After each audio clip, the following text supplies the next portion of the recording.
A fourth rail union is now refusing to agree to the labor deal brokered by President Biden, threatening supply chain ahead of the holidays. Our next guest is the Vice President of Supply Chain for the Consumer Brands Association, and he's urging Congress to take action, writing in a letter, quote, America's food, beverage, household, and personal care manufacturers are gravely concerned that an impending freight rail work stoppage will imperil product availability, shut down manufacturing lines, and cut off consumers' access to everyday essentials. Tom Madrecki joins us now. Good morning to you, Tom.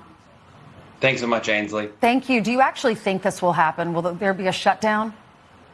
Well, I mean, I think that based on what we've seen is that things aren't trending in the right direction. And that's why we're really asking Congress to step up to the plate here, take action proactively. We don't need to wait until the last minute. And playing a game of chicken, frankly, is just unacceptable. All right. So, Tom, what's the solution? What do you want?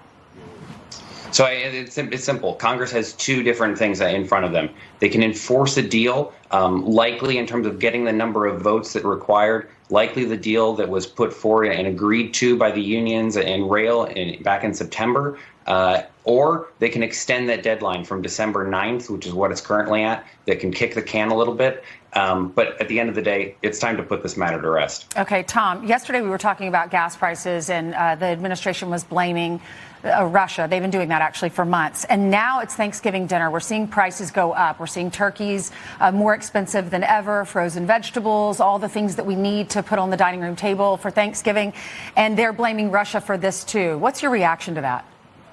You know, Ainsley, there's so many reasons for higher prices right now, whether it's war in Ukraine, there's labor shortages, cybersecurity events, avian influenza and bird flu, drought, severe weather. There's so much happening across the supply chain that's contributing to those higher prices that consumers are facing in the grocery store.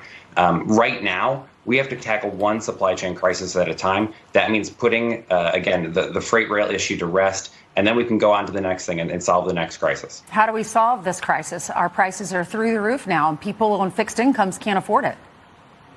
Well, there's a number of steps in front of the administration that they can consider. That could be lowering steel and aluminum tariffs, really just taking that cost right out of the the manufacturers that's immediately passed along to the consumer, and so that can make an immediate difference.